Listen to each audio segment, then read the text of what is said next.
Hello guys. तो आपके लिए ये वीडियो बहुत ही इम्पोर्टेंट है क्योंकि 80% से 90% गुप्तकालीन प्रशासन आने का चांस है। तो वीडियो को अंत तक देखना बहुत ही इम्पोर्टेंट है।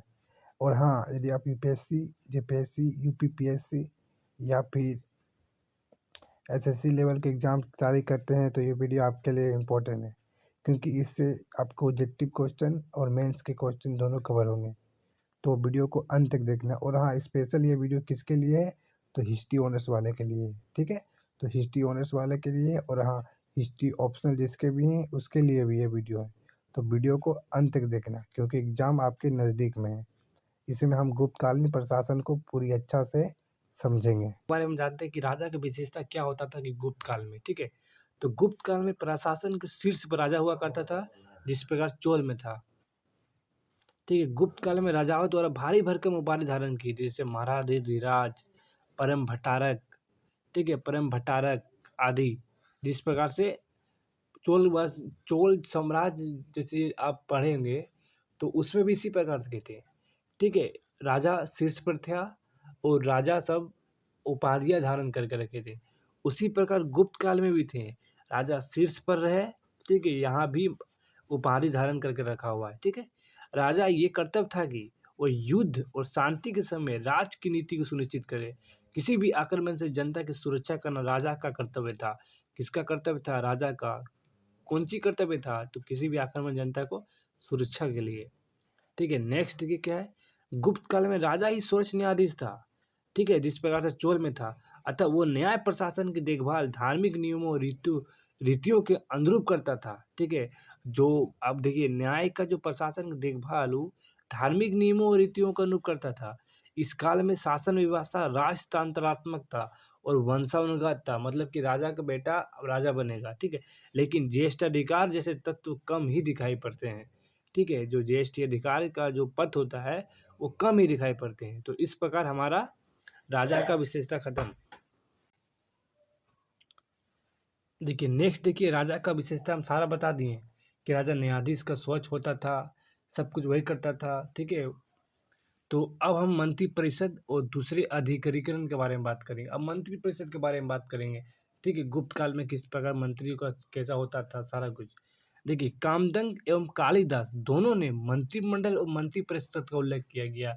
कौन दो किया था? कामदंग था और कालिदास था, इन दोनों ने मंत्रिमंडल और मंत्री परिषद का उल्लेख किया गया है। गुप्त काल में मंत्रियों का चयन राजा के द्वारा उनकी व्यक्तिगत योग्यता के आधार पर, देखिए जो चयन होता था जो मंत्री, ठीक है, वो राजा द्वारा होता था। लेकिन राजा क्या देखता था कि हाँ यही मंत्री बनेगा?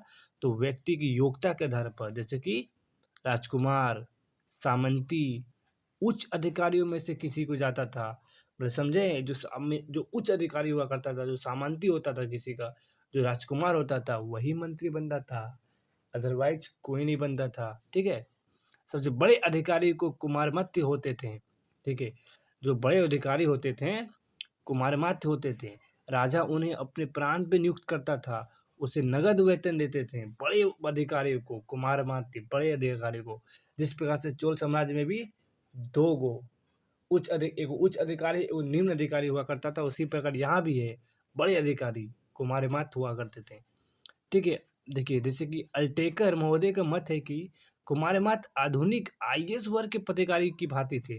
देखिए अल्टेकर क्या करता है, वो कर रहा है कि जो ये कुमारमात्य हुआ करते थे, जो उच्च अधिकारी हुआ करते थे, आईएएस वर्ग के पदाधिकारी हुआ करते थे, जो राजा के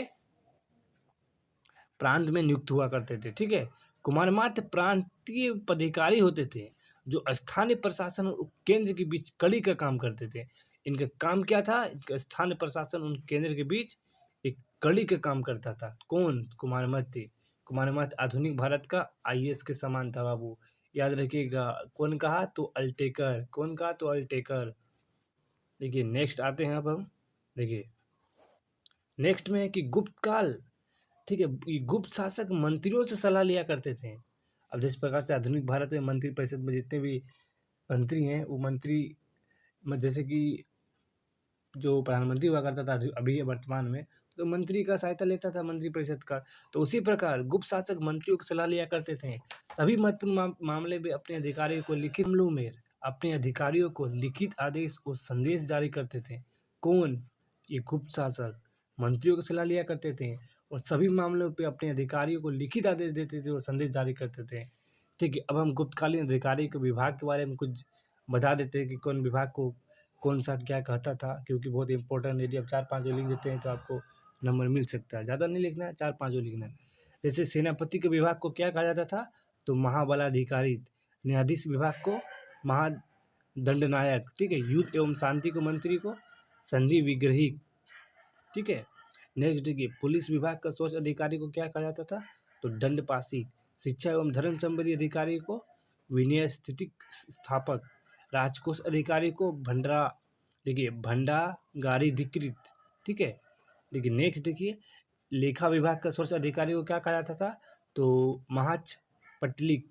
ठीक है, राजप्रसाद से संबंधित विषयों को देखरेख करने वाले अधिकारियों को महाप्रतिहार कहा जाता था। ठीक है, तो ये जो अधिकारी और विभाग जो था, आपको ज़्यादा नहीं करना है, आपको 5 कर लेना है। ठीक है, अब वहाँ पे आपको ऐड कर देना है ताकि आपको अधिक से अधिक नंबर मिल सके।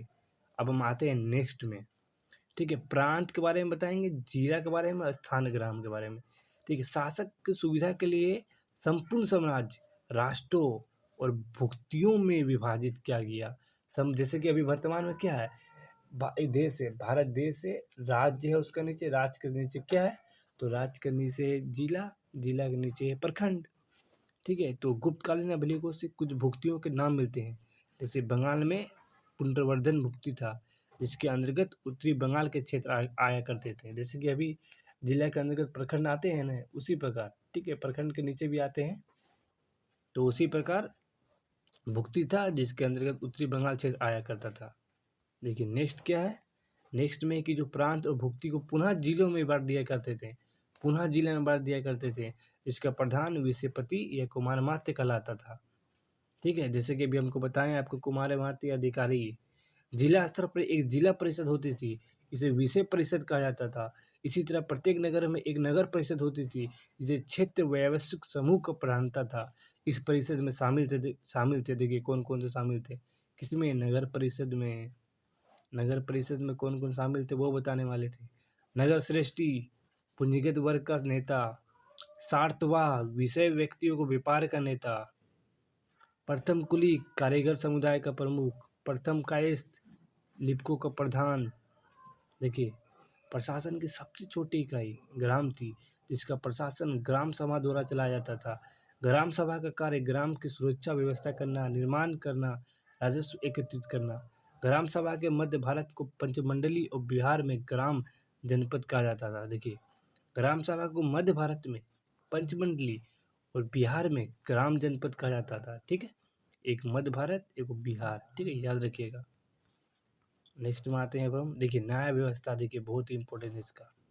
ठीक है, तो गुप्त काल में न्यायालय 4 प्रकार के वर्गों में विभाजित था। राजा के न्यायालय, पुग, श्रेणी, कुल। ठीक है, राजा स्वच्छ न्यायाधीश हुआ करता था। न्यायाधीशों को दंडनायक, महादंडनायक, स्वर्ण दंडनायक कहा जाता था। किसे? न्यायाधीश को। न्यायाधीश राजा स्वच्छ ही न्यायाधीश था। तो कौन न्यायाधीश था? राजा ही था। न्यायाधीश को दंडनायक, महादंडनायक, स्वर्ण दंडनायक कहा जाता था। गुप्त काल में न्याय का सोर्स अधिकारी राजा के पास था। पहली बार स्पष्ट तौर पर दीवानी और फौजदारी मामलों को परिभाषित किया गया और इसका प्रमुख कारण था कि भूमिदान की प्रक्रिया में तेजी का आना। ठीक है, कहीं भी दीवानी और फौजदारी मामले को परिभाषित नहीं किया गया था, लेकिन गुप्त काल में किया था। प्रथम विधि निर्माता बृहस्पति का माना जाता है। ठीक है, विधि निर्माता, कानून निर्माता बृहस्पति को याद रखिएगा, ऑब्जेक्टिव पूछ सकता है। इस काल में गुप्तचर प्रणाली का भी सीमित जानकारी मिला, कुछ कुछ मात्रा में था गुप्तचर प्रणाली, लेकिन सीमित मात्रा में है, कोई बात नहीं है। ठीक है, मृच्छ कटिकम में नगर के न्यायालय को अधिकरण मंडप और न्यायाधीश को अधिकरण कहा गया है। क्या कहा गया? अधिकृत। ठीक है, तो किसमें? तो मृच्छ कटिकम में नगर के न्यायालय को अधिकरण मंडप कहा गया।